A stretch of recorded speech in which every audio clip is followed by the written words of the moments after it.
Hi everybody.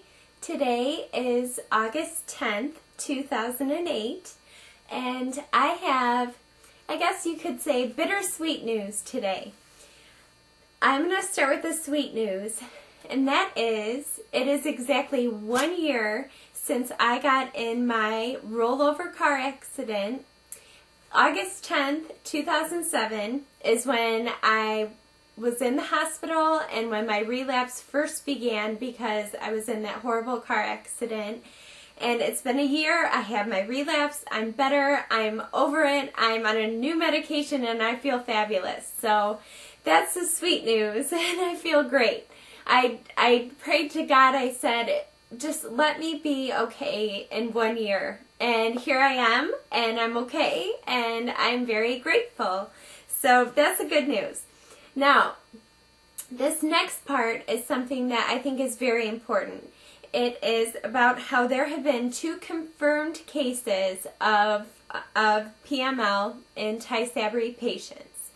And I want to make this very clear because I know that it can be really scary and really terrifying to hear about, read about, whatever. But I participated in a teleconference with people from Biogen IDEC, and I would like to relay the information that I received from that phone call so that you have accurate information.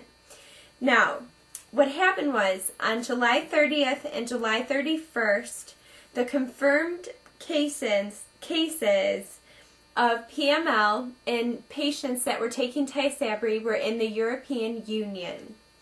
The first patient was on monotherapy, which means they were only taking Tysabri for 17 months. They are currently clinically stable and are at home. And the second patient was also on Tysabri as a monotherapy for about 15 months, and they are currently hospitalized. But they're both alive and they're both getting treated. They were both closely monitored by physicians while being on Tysabri, and they had signs and symptoms of PML.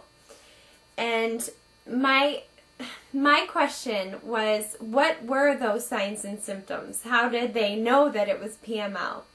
And the whole thing about the TOUCH program, at least in the United States, we have the TOUCH program, which is a program that you can only get Tysabri through the TOUCH program. And the whole purpose of it is to monitor your process of taking Tysabri. And before you can even get the IV in your arm, you have several questions that you have to answer. And I've talked about this before in some of my videos, but you sit there in wherever you get your infusion and you sit with a nurse or whoever and they ask you several questions. Have you noticed any changes in your vision? Have you noticed changes in your balance, in your eating, in your health, or, in everything? Have you noticed any differences? And if you don't report it, that's not good, because that's what the TOUCH program is for. They're looking for changes in your health which could potentially lead to PML. Now, doctors still recommend Tysabri because at the end of June of 2008, more than 31,800 patients worldwide were on Tysabri. And in the U.S., more than 17,800 people were on Tysabri, and outside the U.S., more than 13,000 patients were on Tysabri. And at the present time, doctors believe that the benefit-risk profile remains favorable for taking Tysabri. And again, like I said, I was really scared, how did they even know it was PML? Well, you have to be really cautious. You have to be really careful. You can't do anything that they tell you not to do. You can't take another MS drug while you're on Tysabri. You can't take another immunosuppressant drug while you're on Tysabri. And for me, it's worked out extremely well. And I called my neurologist right away. And I asked Dr. Cullis, I said, what do you think? Because he had heard about it. and he said, you know what, Lauren? He said, you have improved so well, and you are doing so extremely well on Tysabri. He said 2 people out of, what's that number again? 31,800 people. He said that's a very small percentage. And if we start seeing any differences in your health, or you start having minor symptoms that are bad or that are different, then we'll go from there. But for now, he said, you're doing so well that I have no reason to take you off of Tysabri. And it was a huge sense of relief for me, because I love Tysabri. I feel so wonderful, and I haven't felt this great in a really long time. So I'm really not scared of getting PML. I'm really not at all, because I do everything they tell me to do, and I'm feeling great. Now, as I finish, I hope you all understand how much it means to me when you write to me. That's part of the reason why I'm doing so well, and I've said that several times, but I wanted to say hello to Zaire. I hope I said that right. Zaire in Pakistan. I think it's incredible that you wrote to me.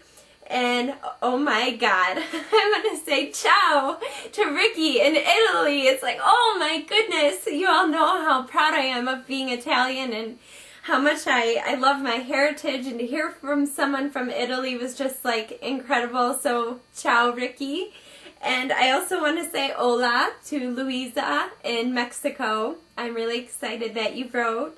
And there are so many more of you, all the different countries. I also heard from Lebanon, and I'm just so excited. It means so much to me, because we're so different, and we're in different parts of the world, but we can understand each other, and it's a really incredible thing. So thank you for writing, and if I get a little bit behind in writing to you, I'm sorry, but I swear I will write to everyone that writes to me. And as I finish, I would like to say hello to Craig. Craig, I think you are amazing. You are incredibly talented. I would love to come to the UK and visit you and meet you, and I really look forward to making music together. So thank you so much, everybody, for writing to me. And if you have any questions about the 2 cases of PML, or any questions about Tysabri, write to me. I'll do my best to answer your questions. And obviously I'm not a doctor, but I am very involved in Tysabri, and I would love to be as helpful as I can. So I hope that you're doing well, and I will be doing another video soon. Thank you, and have a great week. Bye.